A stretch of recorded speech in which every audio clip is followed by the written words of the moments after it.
one really, really big thing that I talked about during my impromptu session with the finance class was QuickBooks. The second thing that we talked about, and this is something that I don't know, I just feel like not a lot of entrepreneurs, solopreneurs that I've watched have said, but we really got talking about just how, as a business owner, one of the biggest challenges that you will face in your business is protecting it from taxes. I had explained to them that just how this concept works about categorizing transactions and protecting your money from taxes. So the example that I gave them was that, let's say there is this big bucket of money.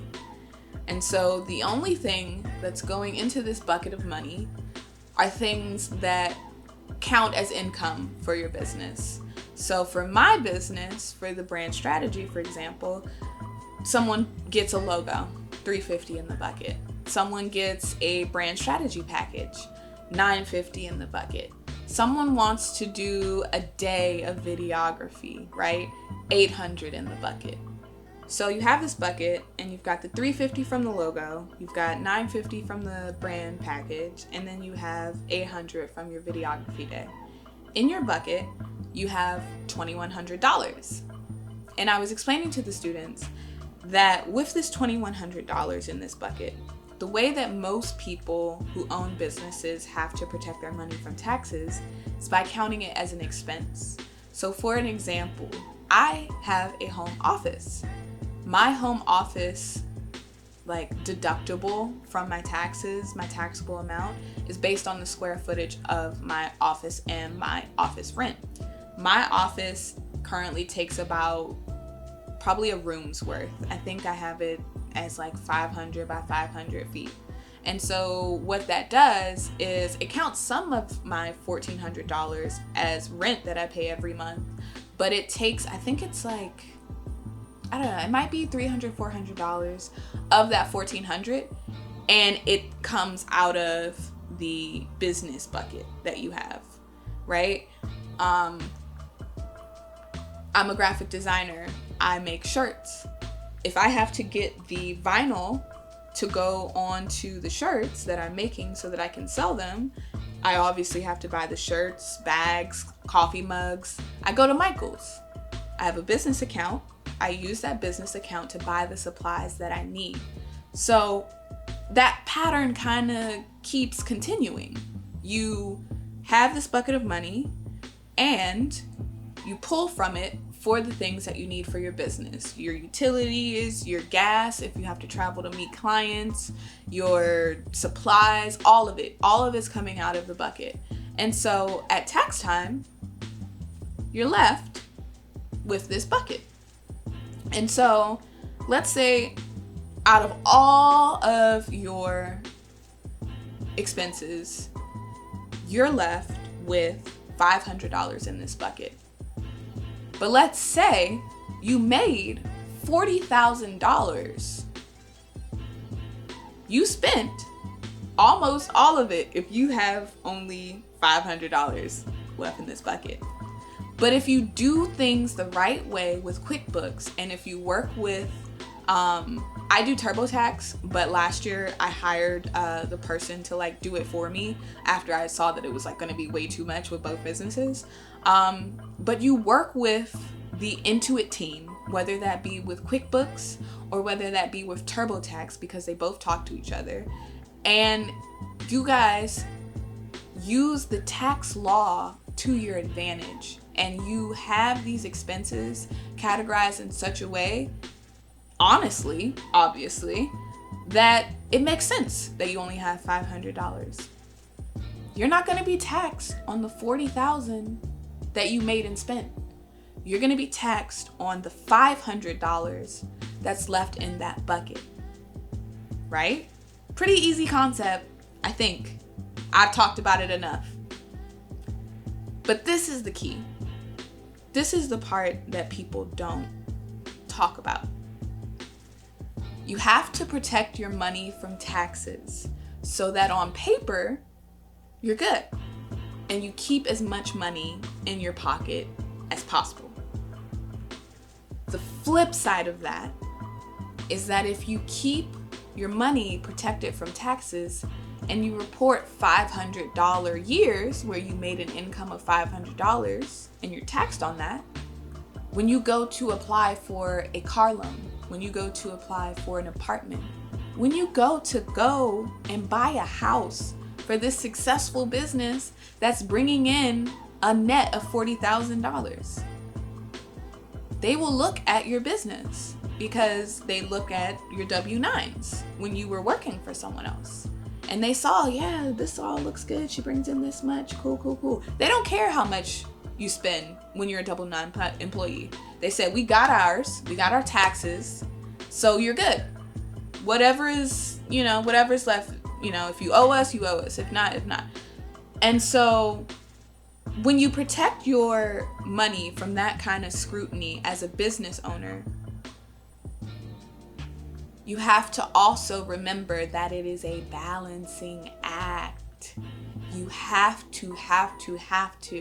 If you want to be able to fully live the life you want, because I'm a prime example of this. I have been protecting my money from taxes. And now, after 3 years of living at the apartment complex that I'm in, I am tired of living here. So I want to move. I run 2 successful businesses. So ideally, I want to move to a house. But in order to do that, I have to make money on paper. See how it kind of, Because my credit score isn't an issue. I think if I look at Credit Karma right now, gotta load my face in. But if I look at Credit Karma right now, I am sitting at an 807 with Equifax and an 803 with TransUnion.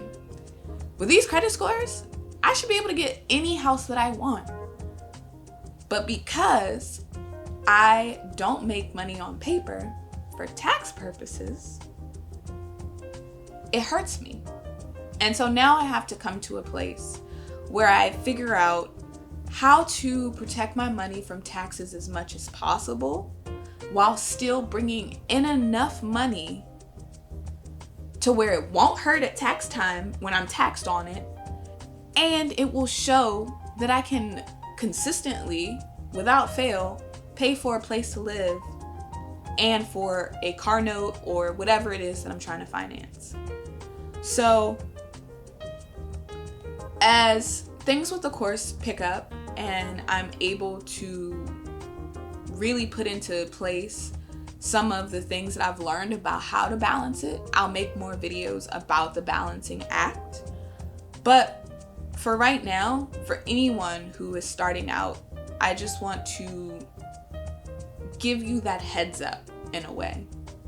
Because what I don't want to happen is that you go through your first year in business, and let's say it's a really great year. I know people say that, most businesses don't make money the first year. But let's say you have a really great first year and you didn't have a lot of expenses. At tax time, you're going to be hit with a bill of money that you owe for taxes. And if you did not plan for it, if you did not save for it, then you are now in trouble. On the flip side, I don't want you to have a great year and then protect your money from taxes in the right way, only to find out that now you have hurt yourself when you go to try and even apply for a business loan. QuickBooks has a really easy to use capital feature. I don't know if they just added it, but they just really started promoting it to me. And so you can apply for capital with QuickBooks and it'll get loaded into your checking account, just like it'll be immediate essentially. And so I've been using QuickBooks for at least 2 years. probably 3, between self-employed, all of that. And so even when I wasn't using QuickBooks, I was using TurboTax. And so it's all connected. So I went to go and apply for a $30,000 loan for Diamond Drip Consulting, because the Amazon store facet of that business, it needs capital right now for the Amazon FBA model. I, after like 3 days, get an email back, and QuickBooks is like, we are so sorry we could not grant you the money that you asked for, but you can have $6,000. And if I didn't need 30, 6,000 would be great. But the reason that I received that 6,000 number is because I think last year came out to be a loss. I think I was under the table like $5,000 or something, because the setup process for the Amazon store, it cost me $35,000 because I did automation. And so I was able to amortize that over 5 years. So it worked out for me.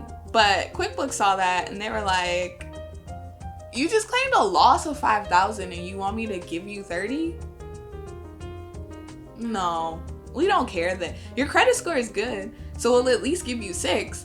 But as far as this 30, no, you have to show us that you're gonna be able to pay this money back. And so when you protect your money from taxes, it's kind of hard to do that. So I just wanted to give that little heads up for this Finance Friday, inspired by the symposium that I led today.